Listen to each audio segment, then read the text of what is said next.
Hey guys, subscribe for daily content, and if you're shopping for gear, make sure you check out the description for the newest items at some of the very best online retailers. There's also links for some of the items that I personally recommend. Thanks! What's going on YouTube? Metal Complex here, and today I've got another interesting knife review slash knife overview to share with you guys. This is the Berg Blades Mini Barber. Definitely an interesting blade shape, kind of takes on the aesthetic of a, it's like a tactical shaving razor with a lock, right? I kind of like that. I think that's kind of interesting. In a lot of ways, this knife is no different than, a million other things that we have on the market. Really, the main thing here is that the blade shape is just a little bit unique. Still want to go over this, still want to talk about it because I do think it's interesting. Thank you so much to the gentleman who loaned this knife to me for review, and that's this person right here at Sharply_addicted on Instagram. Please give him a follow. It's because of people like him that I'm able to bring you guys daily knife content. It's also because of my patrons. Thanks so much for supporting me on Patreon, and please make sure to follow me on Instagram at metal_complex. Bear with me. I've got just a little bit of a in-my-face cold, right? I'm fine, but it's all in my face, so you're going to hear that a little bit today. Let's go ahead and get a quick measurement of this guy. It's important to keep in mind that this is the mini version. There is a full-size version, and I believe I'll be talking about that at some point, but this is the small guy. Overall length is coming in at 6.5 inches overall. Blade length is coming in under 3 inches, which is something for some people that's really great if you have weird laws in your area. 2.75 inches on the blade length and about 2.5 inches of cutting edge. So certainly on the smaller side. Let's go ahead and do just a few size comparisons today up against the Ontario Rat Model 1 and the Ontario Rat Model 2. So you can see here it's even smaller than the Rat Model 2 here. Did I say Rat 2 and Rat 1? Rat 1 and Rat 2. Geez, messing with me. But yeah, it's even a little smaller than the Rat 2. How about up against the Benchmade Bug Outs? There we go. How about up against the Demco 80-20.5? And last but not least, let's do the Spyderco Para 3. It does have the exact same, well, it's a little less cutting edge actually. Maybe a quarter inch less cutting edge than the Para 3. How's the action on this guy? So these are manufactured by Riot, which it does say right on the Berg Blades website. I'm a fan of Berg Blades. I don't know what it is, but they they do a lot of different things. It's not all the exact. I mean, between the Iron Wolf, the Iron Pup, is it the Golem, and the Slim? No, I'm sorry, it's the Slim. What am I thinking of? The Golem? Maybe that is a model they make. And then this guy, I really enjoy that they do different things. It's fun, right? There are some, makers and brands where they make essentially the same thing over and over again and they just make subtle changes. These are all pretty wildly different designs. Anyways, these are manufactured by Riot, and it is apparent. The quality is absolutely there. This feels like a million other things that I've handled that are manufactured by Riot, and that's a compliment. This has a, initially I was going to call it a top flipper, and it'll work. You kind of saw me kind of struggle with it. I think it might just be me awkwardly trying to find the right hand position, but truthfully, this works really well as a front flipper. There's even with it being smaller, you can still get plenty of traction. Not the most comfortable front flipper in the world, but it's plenty easy to do. Honestly, the best way to deploy it is just to use the thumb studs. And you will be, if your hands are like mine, if you have smaller hands, it might not be the case. My hands are not huge. They're about right in the middle, right? I wear an XL glove, and I know people say, well, that means your hands are XL. It doesn't, though. I would say the average guy's hand is a large or an XL glove, right? I don't know why glove sizes are like that, but I've met plenty of people, who truly have XL hands, 2XL hands or bigger, right? My hands are about right in the middle, so I have to imagine the average person is going to be about the same as me. You might have to adjust a little bit because getting up underneath that thumb stud, it's just you need to be down further on the knife to get the correct amount of leverage. The reverse flick is very easy though. That's in a very natural position. It's just because of the relationship between this stud and your middle finger versus the front stud and your thumb, right? But yeah, it's good. The action is smooth. It's snappy. The detent is tuned properly for a front flipper and, you know, combo thumb stud opener. So I'm happy with that. This does run on ceramic bearings with hardened washers. So everything feels great. Let's go ahead and do carry profile thickness up against the Spyderco Para 3. You can see here it's really not all that thick, and we do have some contouring going on, which is nice. Length and height up against the PM2 and Para 3. This guy is not going to be a problem in the pocket for most people. Even at its tallest, which is out here at the hump, it is still, you know, almost completely consumed by the profile of the Para 3. Let's go ahead and measure blade stock thickness here. Blade stock thickness is, I'm going to guess that's 125 thousandths. Yep, almost right on the money, 125 thousandths, which is about what I expected for this knife. Not thick, definitely. I'd say if medium is 135 thousandths, then, or 135 thousandths, put the wrong upward inflection. The upward inflection was in the wrong place. Why am I getting hung up on this? Oh, man. Yeah, if the middle of the road is 135 thousandths, then 125 is definitely, you know, about a little bit on the thinner side. Of course, that depends on blade geometry. Move on, complex. Okay, sorry about that. Let's go ahead and do a hardware check. I get out my tools as per usual. My tools are very inexpensive and very recommendable. You can find them right down in the section of my description that talks about the tools I use on this channel. We have a T8 pivot. And we have, I believe, T8 hardware, at least holding in the micarta and the pocket clip, which is great. Underneath, we might have a couple of screws, hidden screws underneath there. Sometimes those are T6. Not that big of a deal. It's not minimal hardware, right? And not, you know, there's a chance that not everything's T8, but that's okay. This is really going to be a pretty simple knife to take apart. We have a frame lock with overlays. We've got sandwich construction with a backspacer, some bearings, a pivot, a blade. Really, really simple. As long as you have the right tools for the job, you should be good to go. Weight. So on this guy, we're looking at micarta with DLC titanium and a DLC blade. Pretty, you know, run-of-the-mill materials for this territory. We're looking at, I'm going to guess, 3.5 to 3.75 ounces. Oh, less than that. I was way off. 2.79 ounces, which means this has almost a perfect ratio of ounce to inch, right? The ounce to inch ratio, 1 ounce of weight to 1 inch of blade. Pretty good. How's the balance on it? Well, wow. It's like right behind the pivot. Look at that. That's nice.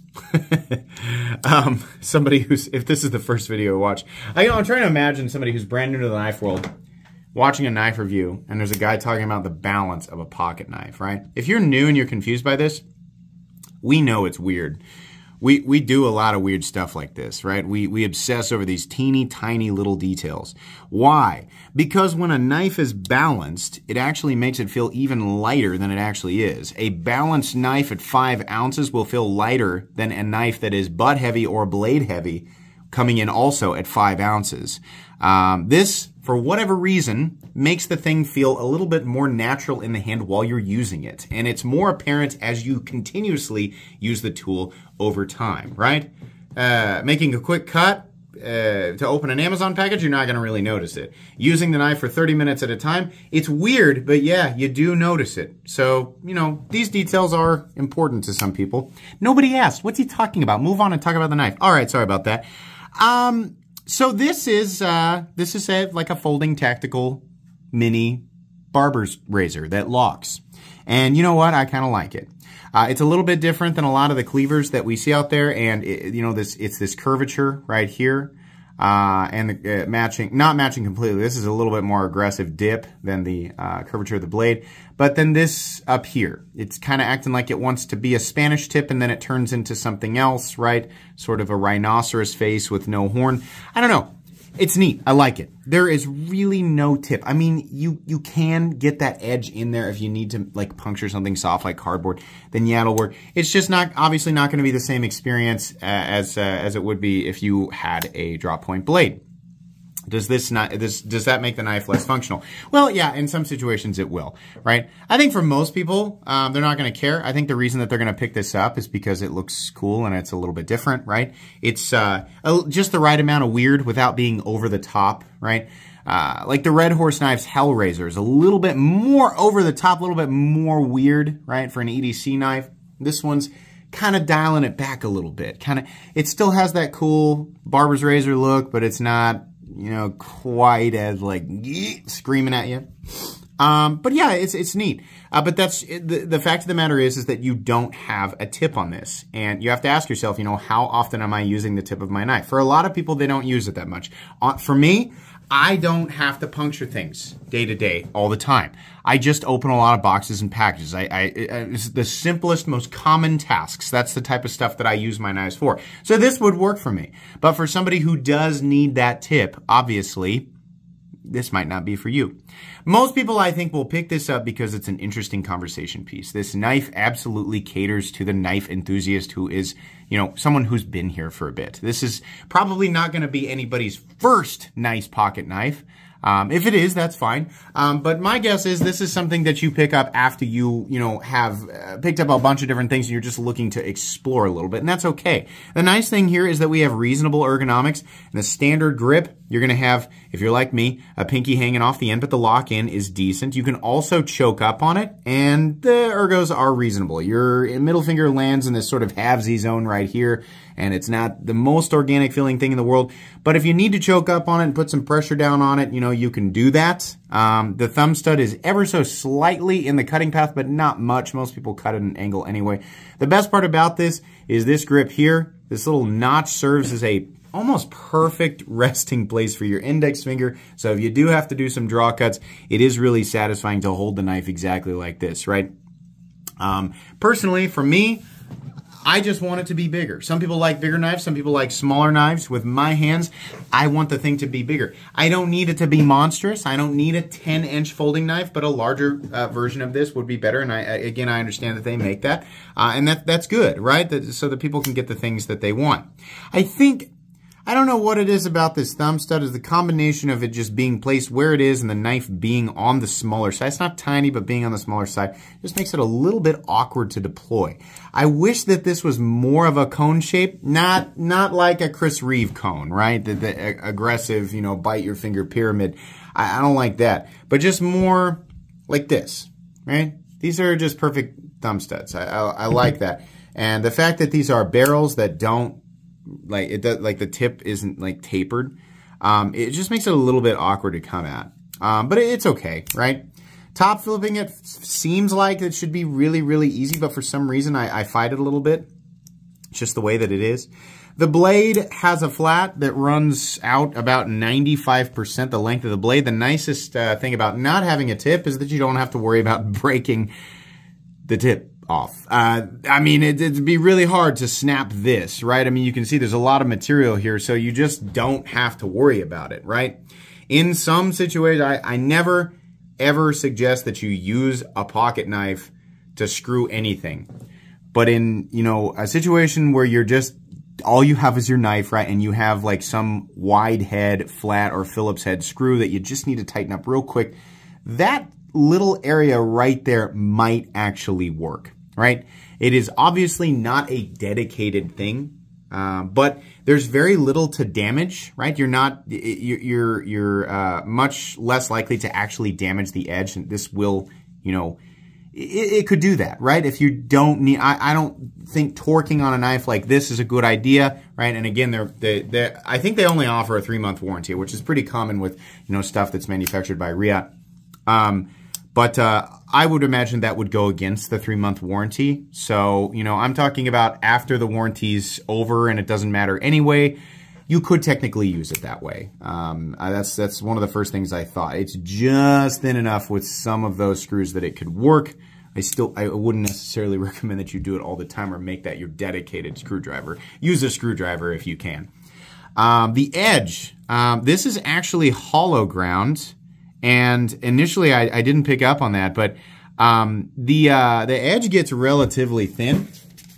Obviously, your experience will vary depending on what you're cutting. Factory edge out of the box is actually pretty darn slicey. It is ready to bite into that. The total amount of blade that you're pushing through material is not super thick, so it won't be too crazy. It's obviously not going to be like an Opinel, but pushing this blade through styrofoam or cardboard, right, plastic or whatever, for the most part, it's going to be, you know, a pretty straightforward experience. I mean, you're not going to have to really work at it. You're not pushing a super thick blade through material. I think all the way around, as long as, you know, you're doing slicing tasks or draw cutty sort of tasks, then yeah, I mean, the blade is going to work fine. It's just the puncture tests that aren't going to, you know, work super duper well. The micarta looks good. The transition from the titanium to the micarta looks good. There's not really a whole lot going on here. There's just subtle, you know, it's not really, I said contoured, but if it is so unbelievably subtle. Can you see what I'm talking about here? If there is curvature to this, it might just be heavy chamfering that just transitions into a small flat zone and then just sort of turns into chamfering on this side. But it's really subtle. There's not a lot going on here. It's just titanium and micarta, and then it has a micarta pivot collar. It looks fine. We have a titanium backspacer, and oh my God, no lanyard thing. I don't know. Not many of you care, right? I don't care either. This pocket clip, the guy who sent it to me warned me, said it's the stiffest clip ever. I don't know if they're all like this, but yeah, that thing is really stiff. Wow. It's going to be pinchy. You know, the overall clip design is pretty good. You got a fair bit of meat sticking up out of your pocket. This is like the very last bit of medium depth before I call it shallow carry. And boy, do I hate shallow carry knives. You know, people tell me, well, it's for tactical reasons, self-defense reasons. It has less distance to travel out of your pocket. That is all just nonsense to me, right? I mean, that's like trying to think of a dish at Thanksgiving that I don't want. Cooked carrots, right? I guess you know, it's just not the dish that matters to me, right? I like a knife that's going to stay in my pocket, right? As long as I can grab it and get it out, that's fine. But I really want it to be in my pocket pretty deep. So anywhere from a medium to deep carry, especially on a smaller knife like this, right? I'm not going to call this shallow carry, but it's pushing it. And I mean, if you think about the total percentage of knife that's sticking up out of your pocket, it's quite a bit. And you have the nose of this also, the nose of the blade sticking out of there too. So, yeah, this is exposed, right? I mean, you might, if you're carrying this often and you're bumping into stuff, you might get the nose of the blade marked up a little bit, but not really that big of a deal, right? The blade, by the way, is M390. No surprise there. That's fine. Hollow grounds, I think it'll, you know, this is definitely a thinner slicing blade, and M390 I think is well accentuated here, assuming that it is heat treated properly, which I don't know. Riat typically does a good job with that, so I'm going to assume that that's the case. I am happy that we're getting a milled clip and that we're also getting a milled titanium backspacer. That's nice versus just a stamped clip and standoffs. We have a frame lock that is partially hidden underneath the overlay scale or the scales in general, right? And that's fine for the most part. I don't feel like I have too much trouble getting around or not putting pressure on that lock bar, so that works just fine. Is there a lock bar insert? You know, I think there is. I think it's just very well hidden. Can we see? You know what? No, I'm actually, am I incorrect? Yeah. So this knife does not have a lock bar insert. What I was seeing there is actually the detent ball. That's interesting. That's weird to me that it doesn't have it, but that's okay. It doesn't need it. I would imagine that the titanium lock face is carbidized. There's no lock stick at all, and honestly, yeah, the lockup is really good. I can't say that I'm really super upset about that. And you don't need an over travel because the scale is acting as the over travel, so that's fine. That's really all that I care about. In some rare cases, you can bend out a titanium lock bar if there's no over travel, but this has the scale is acting as the over travel, so you'll be all right. Disengagement, easy. It'll almost drop shut. It's not carved. The lock side is not carved above or higher than the show side scale, but there are scallops on either side, and that allows you to get your finger in there comfortably, which is nice. So, Like I said, lockup solidity, very good. Natural lockup percentage is coming in at, it looks fairly early, but I don't think that it is. Yeah, there's a healthy percentage there. Judging by the mark on the tang, we're probably looking at about 40% on the lockup, which is fine. No blade play up, down, left, or right. No lock stick, no pivot lash, very consistent action, and a reasonable detent. It's not a heavy detent, it's about a medium detent, but considering your means of deployment, I think that's just fine. And then it looks like we've got a centered blade with no detent lash. I like this. It doesn't blow me away. I think the blade shape is interesting. It's made by Riot, titanium, a little bit of micarta, right? But it is a Riot titanium frame lock running on bearings, M390, right? Milled clip, milled backspacer, coming in at $295, which isn't bad. If you're gonna charge us close to, $300, that Riot level quality, which is still a step above. I still, even as many Wii knives as I've handled, Bestech knives, I like them. Riot just does things a little teeny tiny bit better. I think Max Ace is up there with them. I think Reich has definitely proved that they can contend, right? But this is a little bit higher. It's not the worst price in the world. I would have been a lot happier to see the price at like $265, $275, right? $295 does not, it doesn't, really bother me. Had they been like at $325 or something like that, I'd be like, I don't know, right? You can spend another $280 or so and get a Damasteel version.